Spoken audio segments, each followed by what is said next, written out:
Anandbhai Rambhai બારાય ward number 9 corporator તરીકે 1500 થી 2000 માણસો વોર્ડ નંબર 9 માંથી જે આવેદનપત્ર દેવા આવેલા છે એનો પહેલાં ખૂબ ખૂબ આભાર. અને તંત્ર અસાન ધારા માટે અમારા વિસ્તારમાં ધ્યાન આપે. અમારો વિસ્તાર કે વાળંદ સોસાયટી છે, ગણેશનગર છે, કામદાર સોસાયટી છે, કડિયાવાડ છે, ઉપરકોટ વિસ્તાર છે, ભવનાથ વિસ્તાર છે, પછી છગનમામાની સોસાયટી છે, રાધાનગર છે, એ અંદાજે વોર્ડ નંબર 9ના વિસ્તારો છે. ત્યાં અવારનવાર આવા અનિચ્છનીય બનાવ બને છે. એ માટેથી અમારે અસાન ધારો લાગે એ જરૂરી છે. અને અમારા વિસ્તારની અંદર કે જે તીર્થ સ્થાનોમાં ભવનાથ ક્ષેત્ર આખા રાષ્ટ્રીય લેવલનું મંદિર કહેવાય કે દામોદર કુંડ છે, તે સતત મંદિરો અમારા વિસ્તારમાં આવેલા છે.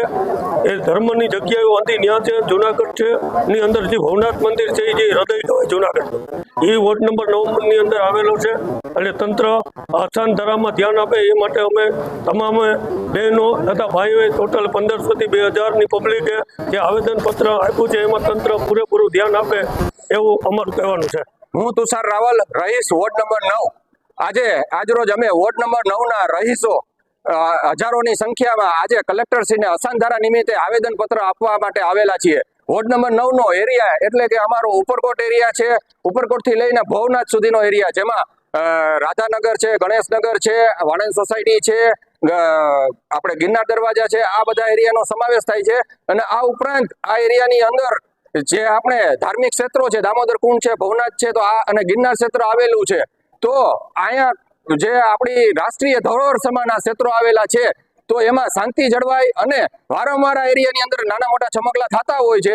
તો એના નિમિત્તે અત્યારે અમે કલેક્ટરશ્રીને આવેદનપત્ર આપવામાં આવ્યા છે કે અસાન ધારો લાગુ કરવામાં આવે 9 નંબરમાં. અને આના માટે થઈને આગામી 20 તારીખે પણ એક રેલીનું આયોજન કરવામાં આવેલું છે, જેમાં જુનાગઢની જનતાને જાણ કરીએ છીએ કે સમગ્ર જુનાગઢ માટે છે અને દરેક લોકોને આવવા એના માટે થઈને અપીલ છે.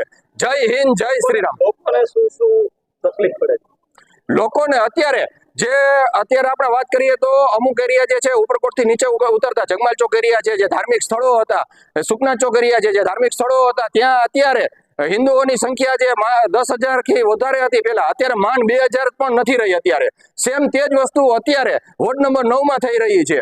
તો જ્યારે આ હિન્દુના ધાર્મિક સ્થળો આ જગ્યાએ આવેલા છે, ધાર્મિક એકતા જે હૃદય સમાન જે ભવનાથ મંદિર છે, ગિરનાર ક્ષેત્ર છે, દરેક જૈન સમાજ છે, હિન્દુ સમાજ છે, દરેકની લાગણી તેની સાથે જોડાયેલી છે ગિરનાર ક્ષેત્ર સાથે. જો ત્યાં પણ હવે અસાન ધારો નહીં લાગુ કરે અને અન્ય લોકોનો ત્યાં પણ કબજો થઈ જશે, તો કોમી રમખાણો છે કે કાંઈ પણ નાની મોટી છમકલાઓ થશે. તો એના માટે થઈને અમે અપીલ કરીએ છીએ કે અસાન ધારો લાગુ કરવામાં આવે. વર્ષાબેન ભટ્ટી છે. અમે 9 નંબરના વોર્ડમાંથી આવ્યા છીએ. હજારોની સંખ્યામાં આવેદનપત્ર દેવા આવ્યા છે કલેક્ટરને. તો અમારી અપીલ છે કે વહેલી ને વહેલી તકે અમારે અસાન ધારો લાગુ પડે એવી અમારી માંગણી છે. જય હિન્દ. શું મુશ્કેલી પડે છે? મુશ્કેલી આવવા જવાની મુશ્કેલી પડે છે. લેડીઝ એકલા જઈ આવી શકીએ નહીં અમે, એવી રીતે ઘણી મુશ્કેલી પડે છે.